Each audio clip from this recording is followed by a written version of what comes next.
Hello friends. सो आज हम मिले हैं हमारे फर्स्ट लेक्चर के लिए और आज हम एक नया सब्जेक्ट शुरू करने वाले हैं हमारे सीए फाउंडेशन कोर्स का, that is nothing but business economics. अब नाम सुनकर ही आपके दिल में बहुत सारे सवाल आ रहे होंगे कि ये बिजनेस इकोनॉमिक्स सब्जेक्ट में हमें क्या पढ़ना है, कितना पढ़ना है, क्या डिटेल्स हैं, ये सब्जेक्ट के अंदर का कंटेंट क्या है and lot many things, right. अब ये सब्जेक्ट शुरू करने से पहले हम एज यूजुअल हम लोग कॉन्सेप्चुअली पढ़ने वाले बच्चे हैं, तो हम लोग डिटेल में जाएंगे, हमारे कॉन्सेप्ट को समझेंगे। पहले हम लोग एग्जाम पॉइंट ऑफ व्यू नहीं सोचने वाले हैं, हम लॉजिक समझेंगे हर एक चीज़ का, और ग्रेजुअली हम एंड में एग्जाम पॉइंट ऑफ व्यू से भी खुद को कवर करेंगे। इकोनॉमिक्स एक बहुत ही इंटरेस्टिंग सब्जेक्ट इट सेल्फ है, उस सब्जेक्ट का स्ट्रक्चर ही बहुत ही इंटरेस्टिंग है, उस सब्जेक्ट का कंटेंट ही बहुत इंटरेस्टिंग है, प्रोवाइडेड आप उतना इंटरेस्ट से पढ़ें, उसको अपनी डे टू डे लाइफ से रिलेट करें, और रोज़मर्रा की चीज़ों से अगर आप जितना ज़्यादा उसको कनेक्ट कर पाएंगे उतना इस सब्जेक्ट का मज़ा ही अलग आएगा बेटा। तो आप लोगों को समझना है ये सब्जेक्ट जब आप पढ़ रहे हैं तो आप लोगों को इंटरेस्ट बनाए रखना है, और मैं पूरी कोशिश करूँगा हम ऐसे ऐसे एग्जाम्पल्स लेंगे, हम ऐसे ऐसे कॉन्सेप्ट्स को कनेक्ट करेंगे कि आपका कंटिन्यूसली इंटरेस्ट बने रहे।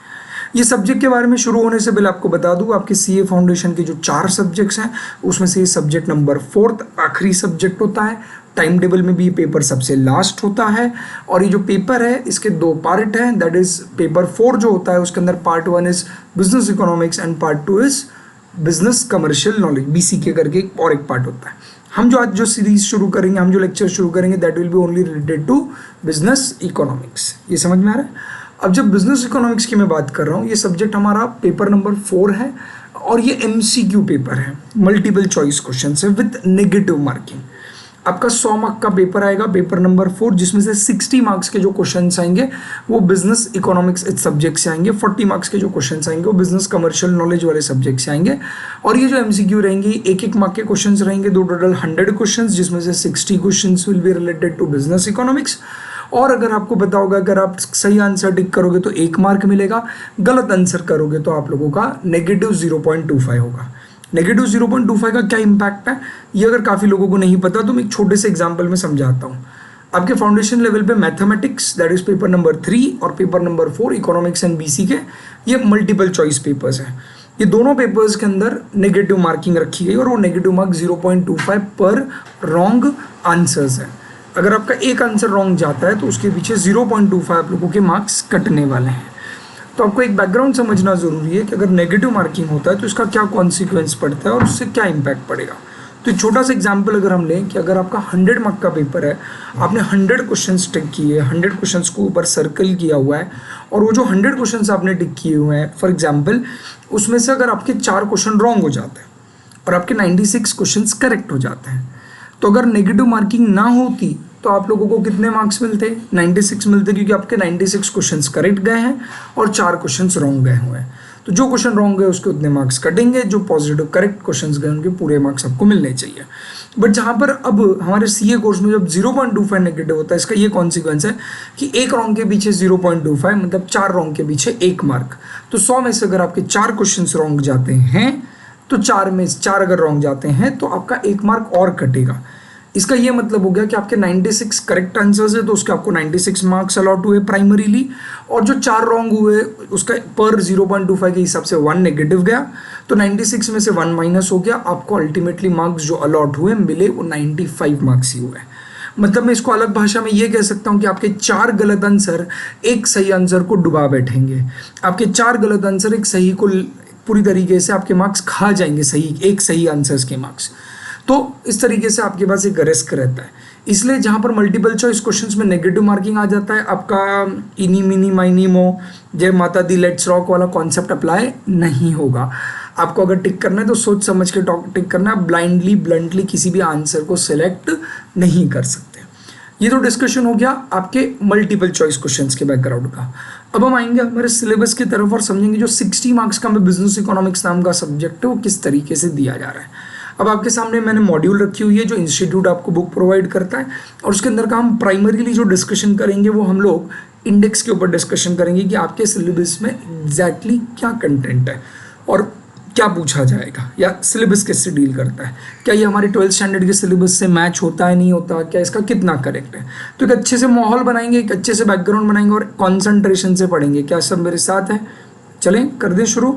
चलो सो आप लोगों को पता है आपके सामने जो सब्जेक्ट है आपका बिजनेस इकोनॉमिक्स, राइट? क्या I just lower it down, थोड़ा ज़्यादा जूम हो गया, यस। तो जो अपना बिजनेस इकोनॉमिक्स नाम का जो सब्जेक्ट है उसका क्या कंटेंट है वो फटाक से देखेंगे। अब जब आप पहले पढ़ते हो तो आप देख सकते हो कि इंस्टीट्यूट ने जो आपको इनिशियली जो कंटेंट दिया हुआ है उसके अंदर बहुत कुछ बाकी की थ्योरी दी गई है, डिटेल्स दी गई है। दैट इज़ इंस्टीट्यूट आपसे क्या चाहती है, क्या है। इनिशियल पेजेस में इंस्टीट्यूट आपको इस तरीके का कंटेंट एक्सप्लेन करती है कि इंस्टीट्यूट के आपसे क्या एक्सपेक्टेशंस हैं। और this is something very difficult, right? हमारे से तो बहुत सारे लोगों की एक्सपेक्टेशन है बट वो हम पूरी करते नहीं करते वो अलग बात है, बट एक्सपेक्टेशंस रखने में उनकी गलती है, राइट? तो अब देखोगे पेपर 4 क्लियर कट बोला business economics and business and commercial knowledge. तो 2 पार्ट हो गए। जैसे आपका पार्ट 1 जो आया बिजनेस इकोनॉमिक्स 60 मार्क्स का है। क्लियर कट बोला, अगर आप ऑब्जेक्टिव को 1 मिनट रीड करेंगे वहाँ पे क्लियर कट बोला इंस्टीट्यूट आपसे क्या चाहती है, to develop an understanding of concepts. Institute चाहती है कि आपके कॉन्सेप्ट्स की जो नॉलेज है वो एक अंडरस्टैंडिंग जो है वो डेवलप हो। And theories in business of economics, बेटा सिर्फ ये नहीं, अगला पार्ट वाला ज़्यादा इंपॉर्टेंट है। And apply such concepts and theories in a simple problem solving. तो ये जो तू समझ लेगा इसका एप्लीकेशन भी सीखना है। जैसे मैं हमेशा कहता हूँ प्रोफेशनल कोर्सेज में सिर्फ पढ़ना नहीं होता है, नॉलेज गेन करना नहीं होता है। नॉलेज गेन करने के बाद अगला जो स्टेप होता है that is application of knowledge, वो करना भी बहुत ज़रूरी है। तो आप नॉलेज तो गेन कर ही रहे हो बट नॉलेज गेन करने के बाद आप वो नॉलेज कितना अप्लाई कर रहे हो ये भी चेक किया जाता है पेपर में। मैं आपके लिए एक पॉइंट यहाँ पे छोटा सा ऐड करना चाहूँगा। बेटा काफ़ी बार बच्चे सोचते हैं यार एमसीक्यू बहुत सिंपल होता है, क्या वो बकवास पेपर है अकाउंट्स और लॉ और करस्पॉन्डेंसेस वाला आपका रिपोर्टिंग वाला सब्जेक्ट जो है इसमें लिखना पड़ता है। How boring, MCQs are so nice, they are so simple, we have to just select an options out of ABCD। अगर आप इस माइंडसेट में हैं तो आप गलत फहमी में जी रहे हो। ऐसे नहीं होता बेटा, एमसीक्यू बहुत ही डेडली टूल है आप लोगों को परेशान करने के लिए। जो लोग सोचते हैं कि एमसीक्यू आसान है, मेरे सामने 4 ऑप्शन में कोई भी टिक कर लूँगा, ना बेटा ना, ना मुन्ना ना, इस मिसकंसेप्शन में ना रहना। ये तेरी आंखों पे जो ये पर्दा है ना, ये जो तू गलत फहमी में जी रहा है ना भाई, तुझे लगता है तू हाँ तेरे को समझ में आ रहा है, ऐसा ना है बेटा ना।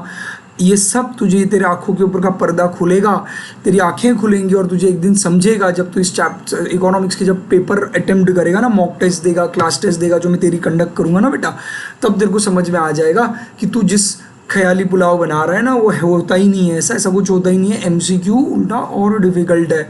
एमसीक्यू में किसी भी तरीके के क्वेश्चंस आपको पूछे जा सकते हैं। यू मे नेवर नो कि वो लोग कुछ भी तरीके का क्वेश्चन आपको घुमा फिरा कर ट्विस्ट टर्न करके पूछ लेंगे ना बेटा। और एक प्रॉब्लम होता है जब थियोरी पेपर्स होते हैं ना, तो समझ तेरी मॉड्यूल है, इंस्टीट्यूट ने एक बुक दी हुई है और कहा इस बुक में से मैं आपको पूछूंगा एग्जाम में, तो कुछ ऐसा पैराग्राफ्स होते हैं, कुछ ऐसा कंटेंट होता है जिसमें हम बोलते हैं यार ये कंटेंट पे इंस्टीट्यूट क्वेश्चन नहीं पूछ सकता, इट्स ओके, तो हम उसको ऊपर नहीं ध्यान देंगे।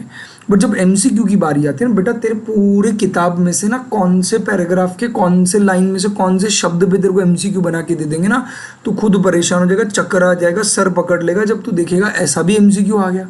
इंस्टीट्यूट के पेपर्स में मज़ा क्या आता है, इंस्टीट्यूट के जो पेपर्स होते हैं ना ये इतने ज़बरदस्त फ्रेम के लेवल के फ्रेम करते हैं कि जब हम एग्जाम में जाते हैं और जब हम क्वेश्चन देखते हैं और वो हमें ही नहीं आता रहता है तो देख के हमें हंसी आती कि अरे भाई ये पूछ कैसे लिया तूने, किधर है वो पेपर सेटर, पैर दो उसके, मैं पैर पकड़ता हूँ जाकर, मैं पूरी बुक पढ़ के आया और तूने ऐसी जगह से क्वेश्चन पूछ लिया जिसके बारे में मैंने कभी सोचा भी नहीं था।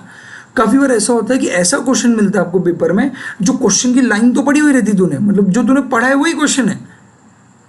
तो मेरा पॉइंट समझ बेटा, जो तू क्वेश्चन पढ़ रहा है तो बोलता हाँ ये तो मुझे पता है, ये तो कॉन्सेप्ट है, पर उसके नीचे के ऑप्शंस जो है ना वो इस तरीके के दिए जाते हैं ना कि तू खुद ही नहीं समझ पाता कि इसके ऊपर ऐसे ऑप्शन दिए गए, ऐसा कोई क्वेश्चन बन के आ सकता है। ये तेरे लिए इटसेल्फ सरप्राइजिंग होता है, इटसेल्फ शॉकिंग हो जाता है। तो तुझे इस चीज़ की समझ और नॉलेज होनी जरूरी कि MCQ is a deadliest tool, it is a very smart, it's a tool which can be used in a very smart way and it can be used to harass you, it can be used to test your knowledge as well as application. तो MCQ एक perfect तरीका है किसी भी subject के बारे में आपको कितना समझा है और वो सब्जेक्ट के अंदर जो समझा है वो आप कितना अप्लाई कर पा रहे हो, ये चेक करने के लिए MCQ is a biggest tool. तो प्लीज़ एमसीक्यू को लाइटली मत लेना। यहाँ पर उन्होंने क्लियर कट एक वर्ड बोला है, मैं एंड के आगे वाला पार्ट पढ़ रहा हूँ, apply such concepts and theories in a simple problem solving. अब ये कॉन्सेप्ट्स एंड थियोरीज को अप्लाई करो, किधर अप्लाई करो, simple problem solving. Problem solving में आएगा बट कैसे आएंगे, सिंपल। यहाँ पर एडवांस नहीं पूछेंगे, एडवांस इकोनॉमिक्स आपको वापस मिलेगा इंटरमीडिएट लेवल पे, वहाँ पर आपको एडवांस पूछा जाएगा। बढ़ूँ आगे। अब ये जो इधर कंटेंट दिया हुआ है इसको हम आगे डिटेल्ड कंटेंट्स के साथ डिस्कस करेंगे, तो अभी मैं इसके अंदर नहीं जा रहा हूँ, अभी मैं इसको नहीं कवर कर रहा हूँ। आगे चलते हैं, कंटेंट्स के ऊपर हम बाद में आएंगे डिटेल में। बढ़ूँ आगे, चलें अब आगे अपने डिटेल्ड कॉन्सेप्ट कंटेंट के ऊपर। आपको ओवरव्यू बता दूं, आपका सिलेबस कंप्राइजेस ऑफ 5 चैप्टर्स। कितने चैप्टर्स है बेटा, 5 चैप्टर्स। अब होता ये था, पहले मैं आपको बता दूं, 12th स्टैंडर्ड में आपको पता होगा तो 12th स्टैंडर्ड में 2 इकोनॉमिक्स को 2 पार्ट में डिवाइड किया जाता है। 11th 12th में आपने पढ़ा रहेगा। वन इज माइक्रो इकोनॉमिक्स और सेकेंड इज, बोलना, यस, मैक्रो इकोनॉमिक्स। तो पहला पार्ट इज माइक्रो इकोनॉमिक्स, दूसरा part is macro economics. Micro कौन सा इकोनॉमिक्स है, जो स्मॉल लेवल का है, जो छोटे लेवल पे रहता है। पढ़ा होगा आपने, इंडिविजुअल बायर, इंडिविजुअल कंज्यूमर, किसी एक पार्ट को अगर स्टडी किया जाता है तो माइक्रो होता है, बचा हुआ मैक्रो होता है। अब होता ये था कि जब CPT सिलेबस हुआ करता था, CA फाउंडेशन से पहला वाला, तब आपके जो सिलेबस होता था it was divided into 8 chapters, जिसमें पहले 4 chapter was micro and later 4 chapters macro, MACRO, macro. अब जो नया सिलेबस लाया गया CA फाउंडेशन का, इंस्टीट्यूट का कहना ऐसे था कि हमें आपको अभी मैक्रो इकोनॉमिक्स नहीं पढ़ाना, हम आगे आपका मैक्रो कवर करेंगे, अभी हमारा मेन मोटिव है आपका माइक्रो पढ़ाना। तो उन्होंने क्या किया, जो 8 चैप्टर्स हुआ करते थे पुराने सिलेबस में, उसमें से जो पहले 4 चैप्टर्स थे माइक्रो वाले वो रिटेन किए, वो एज इट इज़ रखे हैं, माइक्रो के ही 4 चैप्टर्स रखे हैं। और जो आखिरी के 4 चैप्टर्स हुआ करते थे, that is 5th 6th 7th 8th chapter which were related to macro economics, they are deleted and अब एक ही चैप्टर मैक्रो इकोनॉमिक्स का डाल दिया है। सुनकर अरे अरे अरे चेहरे पे खुशी तो देखो, अरे यस। तो पहले जो 8 चैप्टर्स का सिलेबस हुआ करता था इकोनॉमिक्स का, अब उसको कंप्राइज करके सिर्फ 5 चैप्टर्स का सिलेबस कर दिया है। उस 5 में भी 4 चैप्टर्स माइक्रो के हैं और 5वां चैप्टर एक चैप्टर मैक्रो का है। आपकी जानकारी के लिए और एक चीज़ बता दूं कि जो एक चैप्टर मैक्रो का रखा हुआ है वो भी नया है, मतलब पुराने 4 से रिजेंबल नहीं करता, वो एट ऑल नया डाला हुआ है चैप्टर। और जो 4 चैप्टर माइक्रो के थे उसमें से 2nd 3rd एंड 4th पुराने सिलेबस से रिटेन किया हुआ है, बट पहला जो चैप्टर था, पहला इंट्रोडक्टरी चैप्टर था, उसको उन्होंने पूरी तरीके से रिवाइज कर दिया है, चेंज कर दिया हुआ है। तो 4 माइक्रो में से मैं ऐसा बोलूँगा कि पहले 4 भी पहले ही मैक्रो हुआ करते थे, अभी भी पहले 4 चैप्टर माइक्रो ही है, पहले भी माइक्रो हुआ करते थे, बट उसमें से first chapter use to be different, अभी हमें बहुत ही डिफरेंट लेवल का पहला चैप्टर डाल दिया गया है। तो हमारे सिलेबस में ड्रास्टिक डिफरेंस आया है, चेंज लाया गया है। ऑब्वियसली चेंज के पीछे वो चाहते हैं कि आप अपडेटेड और रिलेवेंट नॉलेज पढ़ें, अननेसेसरी चीज़ें ना पढ़ें, ये मोटिव है इंस्टीट्यूट का। वैसे भी हम अननेसेसरी क्या नेसेसरी वो भी नहीं पढ़ते हैं वो अलग बात है, बट उसको चेंज करने की बात आई है। I hope you are with me. बढ़ूँ आगे। सो अभी तक का अपना कंटेंट अपन पहले चैप्टर को डिटेल में समझेंगे। पहला आपका एज यूजुअल इंट्रोडक्टरी चैप्टर होता है बेटा, वहाँ पे हेडिंग में तुझे मिलेगा nature and scope of business economics. अब यहाँ पे तेरा सब्जेक्ट आ गया, मैं यहाँ पे थोड़ी चर्चा करना चाहूँगा। आपके जो 11th 12th के सब्जेक्ट्स हुआ करते थे उसका नाम होता था फक्त economics. It use to be only economics, इधर माइक्रो और मैक्रो बट इकोनॉमिक्स। आपके CA फाउंडेशन के सब्जेक्ट का नाम है बिजनेस इकोनॉमिक्स। अब आप पूछोगे सर क्या डिफरेंस है इकोनॉमिक्स और बिजनेस इकोनॉमिक्स में? अरे बेटा सबर कर, वही तो तेरा चैप्टर नंबर 1 है। चैप्टर नंबर 1 में तुझे वही पढ़ाने वाले हैं कि what exactly is business economics, और आज तक जो तू इकोनॉमिक्स पढ़ रहा था और बिजनेस इकोनॉमिक्स में क्या फ़र्क है। टॉप सीक्रेट बात बता दूं, मैं भांडा फोड़ देता हूँ, सस्पेंस रख के कोई मतलब नहीं है, खुला खुला बोलो। Application of economics into decision making of business is known as business economics. आपने जो इकोनॉमिक्स जो पढ़ा हुआ है उसको बिजनेस इकोनॉमिक्स में जब आप अप्लाई करते हो तो बिजनेस इकोनॉमिक्स बन जाता है। तो आपको तब बिजनेस इकोनॉमिक्स के समझने से पहले आपको इकोनॉमिक्स समझना पड़ेगा एंड बिजनेस अलग से समझना होता है। तो बिजनेस आप लोगों ने शायद OC में पढ़ा रहेगा 11th 12th में, या जो CBSE और ISC बोर्ड से बिलोंग करते होंगे वहाँ पे बिजनेस स्टडीज या कॉमर्स नाम का सब्जेक्ट पढ़ा रहेगा, यहाँ पे बिजनेस के बारे में डिस्कस किया रहेगा। इवन यहाँ पर भी हमें जो BC के नाम का इसका जो आगे वाला सब्जेक्ट आधा 40 मार्क्स वाला next subject part 2 of paper 4, it also deals with the business. तो हम यहाँ पे ज़्यादा बिजनेस नहीं, हम सब्जेक्ट में इकोनॉमिक्स ही पढ़ाने वाले। भले सब्जेक्ट का नाम बिजनेस इकोनॉमिक्स है बट आगे का chapter 2, 3, 4, 5 all deals with economics. I repeat, भले चैप्टर सब्जेक्ट का नाम बिजनेस इकोनॉमिक्स है, but 95% of your syllabus chapter 1 छोड़ के बाकी का पूरा सिलेबस इकोनॉमिक्स से ही डील करता है। सिर्फ चैप्टर 1 में आपको बेसिक डेफिनेशन दे दिया बिजनेस इकोनॉमिक्स क्या और उसका रिलेशनशिप बताया हुआ है। Am I very clear? समझ में आ रहा है? हम पढ़ेंगे, हम शुरू ही वहीं से करने वाले। अब चैप्टर 1 में 2 यूनिट है। पहला यूनिट का नाम क्या है? यूनिट 1 इज बेसिक इंट्रोडक्शन, जिसमें आपको बाकी सारी चीज़ें पढ़ाई जाएंगी। और यूनिट 2 जो बहुत ही इंटरेस्टिंग सा यूनिट है, it deals with the your basic problem of economy and role of price mechanism. ये डिटेल है। अब यहाँ पे ना आपके सिलेबस में एक थोड़ा सा प्रॉब्लम है। पुराने सिलेबस में जो एक अच्छी बात हुआ करती थी, जो यहाँ पे गड़बड़ कर दी, यहाँ पे ना सीक्वेंस में थोड़ा मैसअप कर दिया हुआ है। मतलब कुछ concepts I feel chapter number 4 या 3 के बाद होने चाहिए थे, वो चैप्टर नंबर 1 में डाल दिए हैं। कुछ कॉन्सेप्ट चैप्टर 3 में समझो यूनिट 3 में होने चाहिए थे, तो यूनिट 2 में आ गया, यूनिट आगे पीछे कर दिया हुआ है। पर उससे ना कॉन्सेप्ट का सीक्वेंस बिगड़ जाएगा। तो हम डोंट वरी, हम उल्टे पुल्टे काम करते नहीं, हम सीधे काम करते हैं। वी आर गुड स्टूडेंट्स, मासूम है हम लोग, नौटंकी नहीं। चल ध्यान दे, तो हम लोग अच्छे बच्चे हैं। तो हम लोग क्या करेंगे, हम लोग हमारे लॉजिकल सीक्वेंस में चलेंगे। तो ऐसा बहुत बार होगा कि मेरा यूनिट आगे पीछे होंगे, मैं पहले कोई और यूनिट पढ़ाऊंगा और फिर उसके बाद दूसरा यूनिट कराऊंगा, ताकि हम उसका लिंकेज देख सकें। क्या आप मेरे साथ हैं यहाँ पर? That is what is your main logic. Per unit 2 जो है, उसमें आपको बेसिक प्रॉब्लम ऑफ इकोनॉमी पढ़ाया जाएगा, मैं भी वही पढ़ाऊंगा। बट उसके आगे का जो कॉन्सेप्ट है रोल ऑफ प्राइस मैकेनिज्म, ये मैं बाद में डिस्कस करूंगा चैप्टर नंबर 4 के बाद। उतने एरिया को मैं लास्ट में पेंडिंग रखूंगा। मतलब अगर आप हेडिंग देखेंगे अंदर 2.0 के अंदर आपको बेसिक प्रॉब्लम दी हो, वो हम पढ़ेंगे। कैपिटलिस्ट, सोशलिस्ट, मिक्स्ड इकोनॉमी अगर आपने नाम सुना रहेगा, वो पढ़ेंगे। और उसका जो एंड का जो कॉन्सेप्ट है वो मैं पेंडिंग रखूंगा, वो अभी नहीं कराऊंगा, बाद में कराऊंगा। Am I very clear? तो आपने चैप्टर 1 देखा। चैप्टर 1 आप लोगों का deals with introduction to business economics और आपके 2 यूनिट्स हैं। चैप्टर 2 देखोगे, अब यहाँ से कुछ जाना है। अरे यार सर, नाम देख के ही दिल गार्डन यस। तो आपको कुछ सुना, कुछ पढ़ा, कुछ अच्छा सा मिला उसके अंदर। क्या मिला आपको? चैप्टर 2 का नाम theory of demand and supply.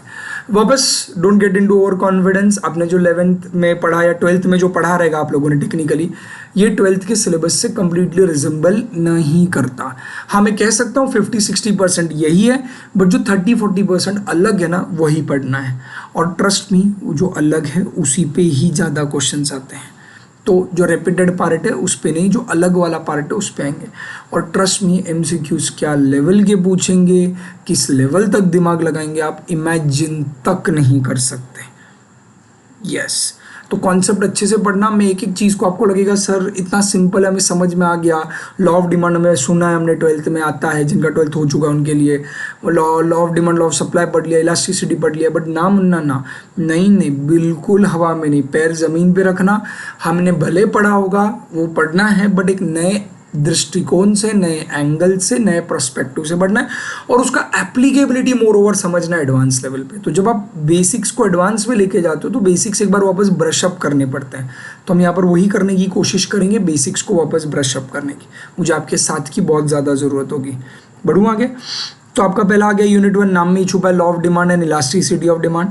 फिर आ गया आपका थ्योरी ऑफ कंज्यूमर बिहेवियर, और उसके बाद आ गया आप लोगों का सप्लाई, यूनिट 3।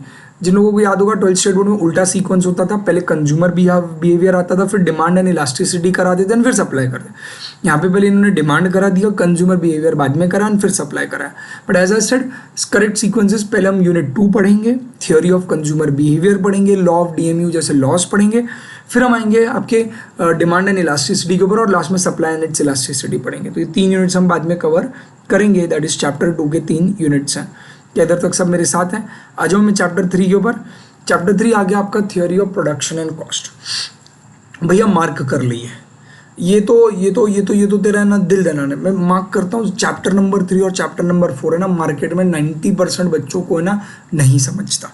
90% बच्चे ना उसको या तो रट के जाते हैं, या तो पार्शली समझ के जाते हैं, और उनको लगता है हमको पार्शली समझ गया ना, हमको सब समझ गया। ऐसा नहीं होता, बिल्कुल नहीं होता।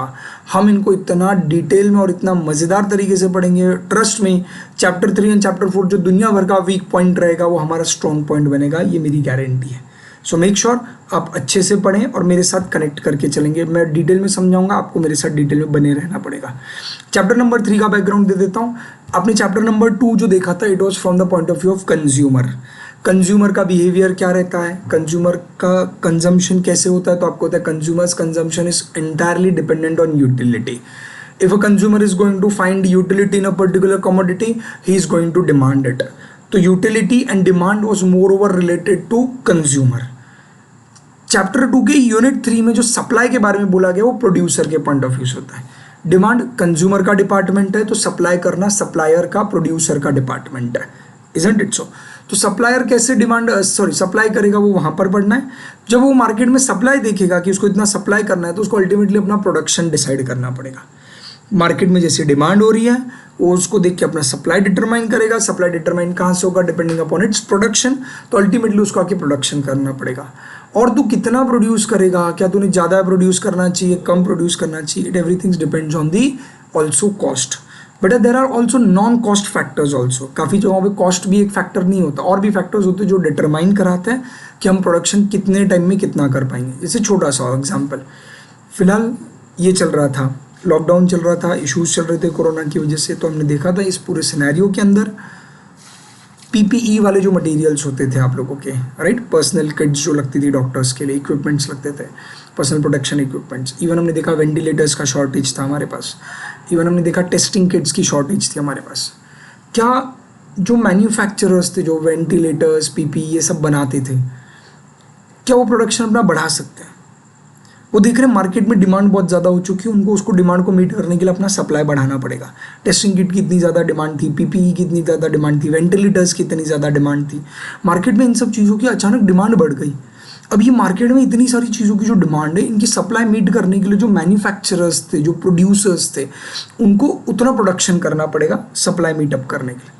प्रोडक्शन बढ़ाना तो था ही, उनको उतना डिमांड था, पर बढ़ाने के लिए एक कॉस्ट भी एक फैक्टर होता है नॉर्मल सर्कमस्टेंसेज में. बट ये सर्कमस्टेंसेज में cost was not a factor.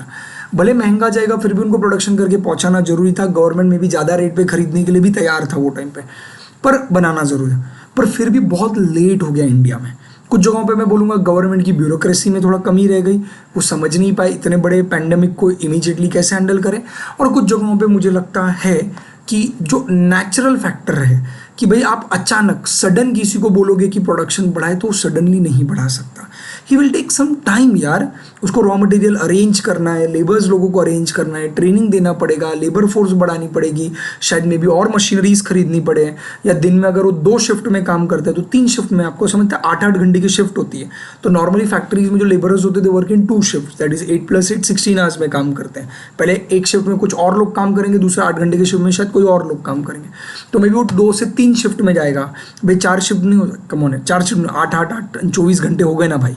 तो दिन में 3 शिफ्ट जाएगी, तो शिफ्ट बढ़ानी पड़ेगी, मशीनरीज हायर करनी पड़ेगी, और ज़्यादा रॉ मटेरियल का प्रोक्यूरमेंट करना पड़ेगा.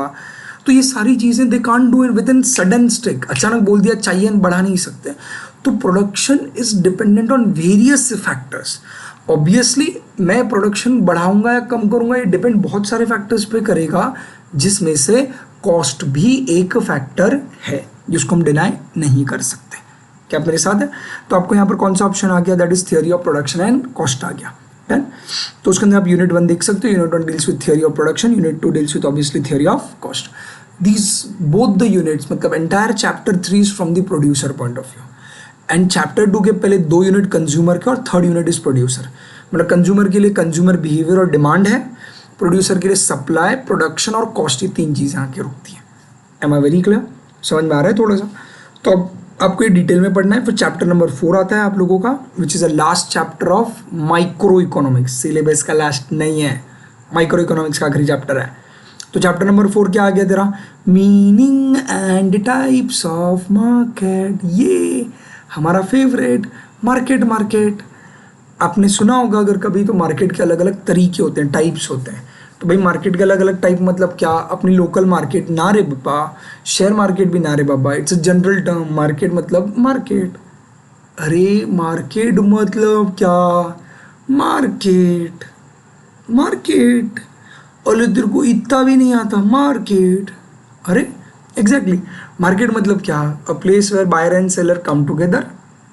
मार्केट एक ऐसी जगह होती है जहाँ पे बायर भी आता है, सेलर भी आता है, और दोनों मिलके क्या करते हैं? अरे buying and selling of goods, मतलब exchange of goods. For what? For consideration. Market एक ऐसा अरेंजमेंट है जहाँ पे बायर आता है, सेलर आता है, दोनों एक दूसरे से कम्युनिकेट करते हैं और in that communication they exchange goods and services for consideration. फुकट नहीं, कंसिडरेशन के लिए जो शेयर करते हैं उसको क्या बोलते हैं? मार्केट। तो मार्केट को डिटेल में पढ़ेंगे, अलग अलग प्रकार के मार्केट पढ़ेंगे जो शायद आपके 12th में भी थे बट यहाँ पर डिटेल में आएंगे। परफेक्ट कॉम्पिटिशन, मोनोपोली, मोनोपोलिस्टिक, ये 3 आपके वहाँ पर भी थे। यहाँ पर एक मार्केट पढ़ना है, ओलिगोपोली, जो डिटेल में पढ़ना है। और फिर आप लोगों को उसके अंदर दिया गया meaning and types of market. सबसे इंपॉर्टेंट बेटा यूनिट 2 एंड यूनिट 3। अगर तेरे को यूनिट 2 एंड 3 समझना है, दैट इज चैप्टर 4 का unit 2 is nothing but determination of prices, जिसको हम प्राइस डिटर्मिनेशन भी कहते हैं। और यूनिट 3 जो आता है वो आपका price output determination and different market forms आता है, कितना प्राइस आउटपुट करने का। आप समझ रहे, प्राइस डिटर्मिनेशन उधर भी दिया था, अगर आपको याद आ रहा होगा, चैप्टर 1 के अंदर भी या लास्ट में दिया था।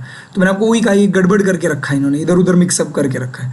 तो प्राइस डिटर्मिनेशन इधर भी पढ़ना है वो भी पढ़ना है, तो मैं दोनों साथ में पढ़ाऊंगा। तो प्राइस डिटर्मिनेशन और आउटपुट, इसको शॉर्ट में मैं प्राइस डिटर्मिनेशन और आउटपुट डिटर्मिनेशन कहता हूँ।